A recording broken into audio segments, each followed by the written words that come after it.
Welcome back to more Open RCT2. In today's episode, we are going to do another 50 by 50 build challenge. Today, I decided to do the stand-up coaster. So I recently did a contest entry for Dirklink's stand-up ride creation contest. It was actually pretty fun. Like my little build I built. So I decided that I would do another one of them, but with a different theme, obviously, and of course limited to similar size of the map. So this is sort of what we had to build with, but we're gonna use a different palette. We're using this classic palette from who made this palette? I don't know if it says it or not on the object selection or not. Let's see here. Yeah, it doesn't say who. SHK though, I believe is who made it. Anyways, we're going to be making another 50 by 50 build. This time we're going to use the stand-up coaster. Now, the stand-up coaster, now to be specific, we're going to be using the one from OpenRCT2, so it has access to all of the cool inversions and all that, even if they don't look the best. But also, we're not going to use the classic one, because I don't think it has... Oh, well, it looks like it does have access to them. Never mind. I think it's just the cars that look different. Oh, well. Anyways, we are going to go ahead and get started here. I had an idea for like an urban sort of build going on. When I had built the contest entry, it was actually a tropical build. So I'm gonna try something similar with the big building in the middle, and I'll probably cut to that right now and show y'all what I mean. So here's my entry. I got a lot of feedback about it, and also this was pretty small, and it looks kind of messy, but I'm actually kind of proud with how I made it. So the big thing here is obviously that there's this big building right here. I built a few smaller buildings. I also decided to have the stand-up coaster be very spread out. So you'll see that it goes up here, and then it will go down, do its nice turn around, and then you're gonna see it go through this enclosed loop right here. I actually got a lot of comments about how this loop looks very glitchy. Yeah, I'm pretty sure you saw it from right there. And then also, the track has sprites to these new inversions, but like this curved uh, decline, it doesn't actually exist. So that's why the sprites look weird on it. And I didn't really put that much detail into it because I did only work about 3 hours on it. But that's why with today's 50 by 50 build, we're gonna be doing something a little bit different from this. But yeah, go ahead and check this out on Dirkling's website. I'll link that below. All right, without further ado, sit back, relax, and enjoy the time lapse.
All right, welcome back.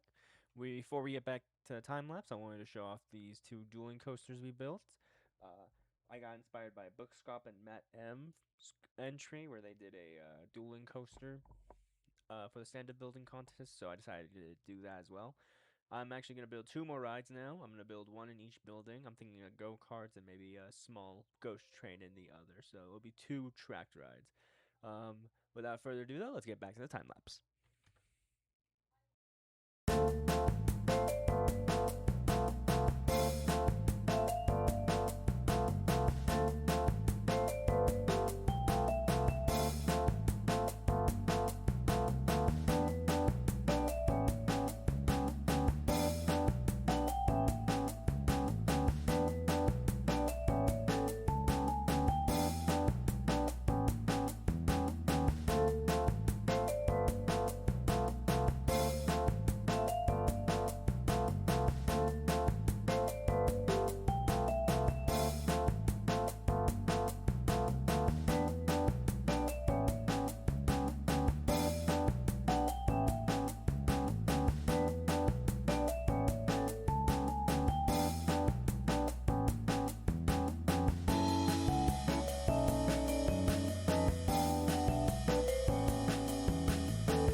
Welcome back. Hope you enjoyed that time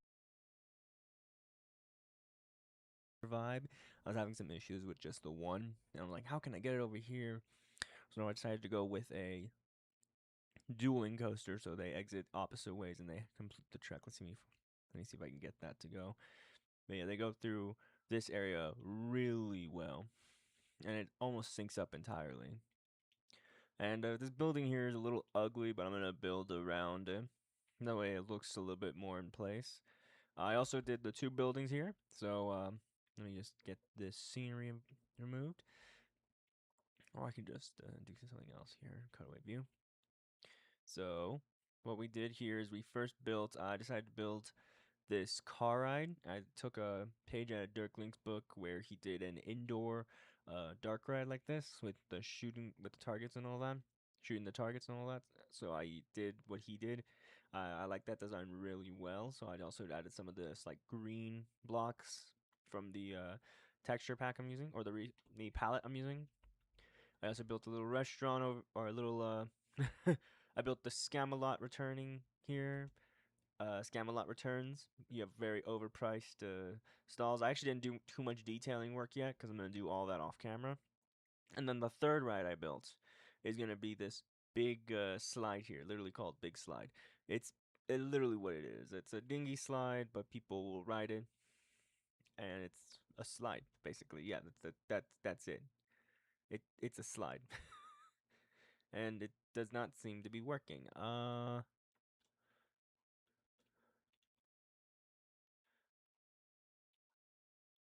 Okay, so it looks like this might have some issues. So I'll have this figured out by the next point. But the way it works is they go down the slide and they get out from here.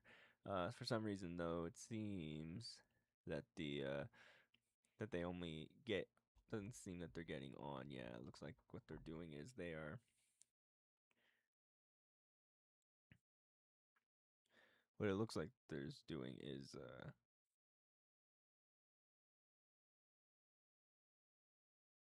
so it doesn't detailing work. I didn't want to put all that detailing because these buildings took forever to build, right? So, I'm gonna finish up some detailing work. I'm gonna fix all the rides, make sure they're working properly, and then we'll do a final tour of the park. All right, and here we have the final park. I did so. There's still some glitching in this. I in this little area right here. I couldn't figure out how to fix it, but what I decided to do was I built supports around the ride on top of the building here. I just didn't know what to do for these little bits right here, but what I decided to do was for the exterior there'd be these roto drop towers, and I think it looks pretty good. Building, I still don't know what I'm gonna do here. I think I might change this later on, but I don't know. I think the station looks good. I think it's just the different colors that I probably would have recolored it to probably match it. But I'm still happy with the way this park looks on the outside.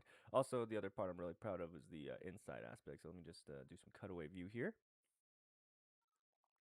Yep, there we go. So on the first layer, we have the top floors of the places. Nothing special here. But we have our two rides in here. We first have, of course, the big slide on the right here. Little simple dinghy slide. I hope it's working now. Guess should be able to ride it. Let's see if we can get a ride of it. Yep, there we go. Yeah, so I made the little dinghies invisible, so guess literally just go on it, and then it goes wee, and then down there. Yes, and then I also hid the exit right here under some pavilion of these roofs here. So that way you don't see the car doing its whole return and all that. And then we also have White Castle right here. That's why you have the burger bar and the fries still in there. Makes our White Castle. And once again, I deleted that. That was one of the big issues was closing the cutaway view when building these because every time I did, it just kept deleting it and I had to keep resetting it. And then on the other building here, we have a little dark ride here. Like I said, I was inspired by Dirk with this one. We have Dino Adventure, little shoot 'em up dark ride. Guests board these cars, they go around, and they just shoot all these targets and the dinos and all that. We have the little dinosaur sticking its head out and all that. And then over here we also have the return of Scamelot. Makes its return. It's basically overpriced merch.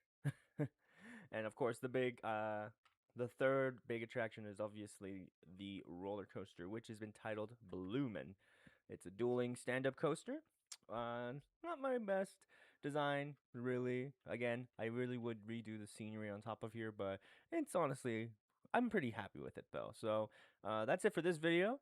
Be sure to check out the other 5550 builds and also keep an eye out for when the next episode of Building a Mega Park is out. But I hope you all enjoyed today's video, and I will see you all in the next one. Take care.